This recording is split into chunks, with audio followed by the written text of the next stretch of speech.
రాష్ట్రంలో మత విద్వేషాలు రెచ్చగొట్టే విధంగా టీటీడీ మాజీ చైర్మన్ కరుణాకర్ రెడ్డి అసత్య ప్రచారాలు చేస్తున్నారని తెలుగుదేశం పార్టీ కాకినాడ పార్లమెంట్ ప్రధాన కార్యదర్శి పెంకే శ్రీనివాస్ బాబు పేర్కొన్నారు. కాకినాడలోని జిల్లా తెలుగుదేశం పార్టీ కార్యాలయంలో ఏర్పాటు చేసిన మీడియా సమావేశంలో ఆయన మీడియాతో మాట్లాడారు.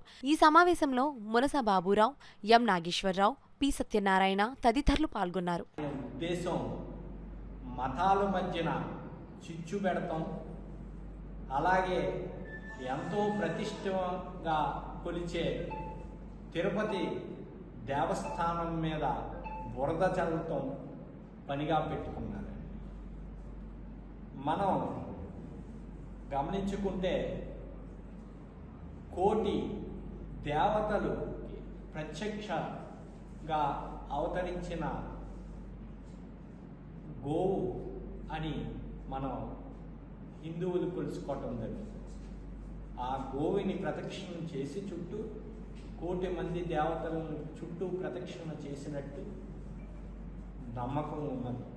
అలాంటి నమ్మకం ఉన్న గోమాత మీదే ఈయన అసలు ఈయన ఇష్టం వచ్చినట్టు మాట్లాడుతున్నారంటే ఈయనకి ఎక్కడ అబద్ధాలు ఆడడానికి భయం కూడా లేదు, ఒక దేవుడు అన్న భయం కూడా లేదని నేను తెలియజేస్తున్నాను. అలాగే గోశాలలో 100 ఆవులు చనిపోయినాయి అని ఆయన నిన్న మీడియాకి ఇష్టం జరిగింది.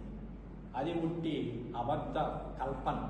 ఆయన కొన్ని ఫోటోలు తిరుపతి దేవస్థానం గోశాలకి సంబంధం లేని ఫోటోలు చూపించి ఆయన మీడియాకి రావటం జరిగింది. ఆ ఫోటోలన్నీ తప్పుడు ఫోటోలు, ఎక్కడివో అని నేను తెలియజేస్తున్నాను.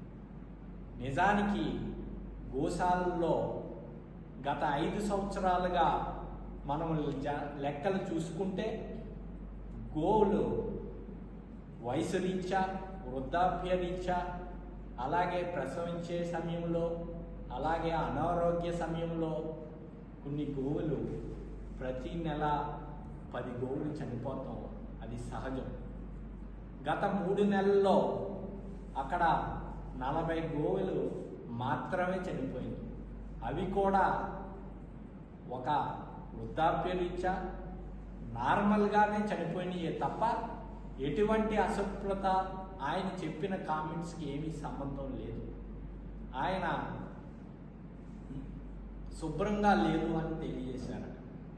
అక్కడికి వచ్చే భక్తులందరూ ఇదివరకు మీద ఎంతో శుభ్రంగా ఉందని చెప్తూ జరిగింది.